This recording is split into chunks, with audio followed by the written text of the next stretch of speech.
नमस्कार मित्रों, खेल और खिलाड़ियों की आवाज़ खेल पथ में आपका हार्दिक स्वागत है। मित्रों, कहा जाता है कि जिसका कोई नहीं उसका भगवान होता है। जी हाँ, बिहार के शारीरिक शिक्षा एवं स्वास्थ्य अनुदेशकों के लिए विधान परिषद सदस्य यानी एमएलसी भगवान साबित होने जा रहे हैं। 28 फरवरी से विधानसभा सत्र शुरू होने जा रहा है, जिसमें बजट पेश किया जाएगा। उसके साथ ही विधान परिषद व विधानसभा की बैठकें भी होगी। इन बैठकों में विधान परिषद सदस्य वंशीधर ब्रजवासी ने मध्य विद्यालयों में 2022 में नियुक्ति पाने वाले अंशकालिक शारीरिक शिक्षा एवं स्वास्थ्य अनुदेशकों के वेतन विसंगति और पूर्णकालिक किए जाने की मांग करेंगे। बंशीधर ब्रजवासी से पहले प्रोफेसर वीरेंद्र नारायण यादव भी शिक्षा मंत्री से शारीरिक शिक्षा एवं स्वास्थ्य अनुदेशकों को पूर्णकालिक किए जाने की मांग करने का पत्र लिख चुके हैं। जिस तरह से बिहार के विधान परिषद सदस्य शारीरिक शिक्षा एवं स्वास्थ्य अनुदेशकों के हक के लिए मुखर हुए हैं, या यूं कहें उनकी आवाज़ उठाने के लिए तैयार हुए हैं, उसकी जितनी सराहना की जाए कम है। दरअसल शिक्षा मंत्री और मुख्यमंत्री जिस बात को नहीं समझ पा रहे हैं, वह बात बिहार विधान परिषद के सदस्य अच्छी तरह से जानते हैं। वंशीधर ब्रजवासी ने सचिव बिहार विधान परिषद को पत्र लिखकर इस बात की जानकारी दी है कि वह माननीय मंत्री शिक्षा विभाग से कुछ सवाल पूछना चाहेंगे।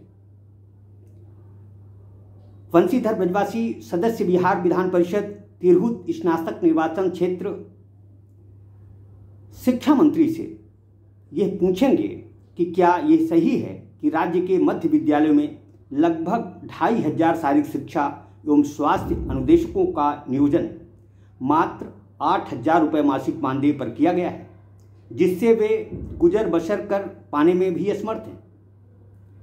दूसरा सवाल, क्या यह भी सही है कि इन शारीरिक शिक्षा एवं स्वास्थ्य अनुदेशकों का नियोजन बिहार विद्यालय परीक्षा समिति द्वारा ली गई योग्यता परीक्षा के आधार पर किया गया और इनके लिए वही अर्हता निर्धारित है जो शारीरिक शिक्षकों के लिए निर्धारित है।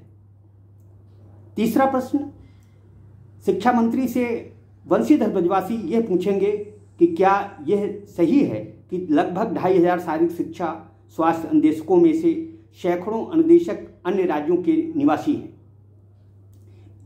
क्या यह भी सही है कि इन्हें अंशकालिक मानकर मात्र 8000 रुपये के अत्यल्प वेतन पर काम लिया जा रहा है, जो उनके प्रतिदिन विद्यालय आने जाने के भाड़े के लिए भी पर्याप्त नहीं है, जबकि इनसे जिला स्तरीय, राज्य स्तरीय, राष्ट्रीय खेलों के लिए खिलाड़ियों को तैयार करने के लिए दिन रात काम लिया जाता है।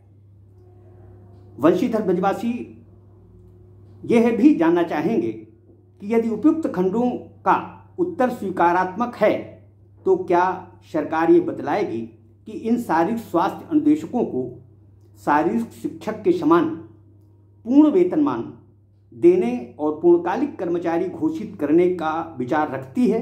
हाँ तो कब तक, नहीं तो क्यों नहीं। दरअसल जिस तरह से शारीरिक शिक्षा एवं स्वास्थ्य अनुदेशकों की आर्थिक तंगहाली को सदस्य विधान परिषद प्रोफेसर वीरेंद्र नारायण यादव और सदस्य बिहार विधान परिषद तिरहुत स्नातक निर्वाचन क्षेत्र वंशीधर ब्रजवासी ने संज्ञान में लिया है, उसे एक अच्छी पहल कहा जा सकता है। जब इन लोगों की समझ में सहायक शिक्षा एवं स्वास्थ्य संदेशकों की समस्या आसानी से आ गई है, तो यह समझ में नहीं आता कि बिहार के शिक्षा मंत्री संदीप कुमार और मुख्यमंत्री नीतीश कुमार की समझ में ये बात अभी तक क्यों नहीं आई।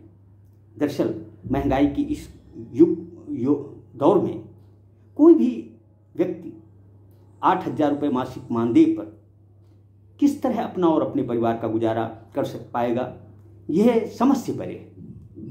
यह बात मुख्यमंत्री नीतीश कुमार जो कि बिहार में सुशासन लाने की बातें करते हैं, उनकी समझ में अभी तक क्यों नहीं आया, यह भी बहुत सोचनीय बात है। खैर, वंशीधर ब्रजवासी और प्रोफेसर वीरेंद्र नारायण यादव को साधुवाद देना होगा कि उन्होंने शारीरिक शिक्षा एवं स्वास्थ्य निदेशकों की पीड़ा को न केवल समझा, बल्कि विधान परिषद में यह बात शिक्षा मंत्री के संज्ञान में लाने के लिए भी हामी भरी है और सचिव विधान परिषद को इसके लिए पत्र भी लिखे हैं। यह सराहनीय है। काश जिस तरह से बिहार विधान परिषद सदस्यों की समझ में शारीरिक शिक्षा एवं स्वास्थ्य अन्वेषकों की पीड़ा आ गई है, यह बात शिक्षा मंत्री एवं मुख्यमंत्री के समझ में कब आएगी, यह भविष्य तय करेगा। जय हिंद, जय भारत।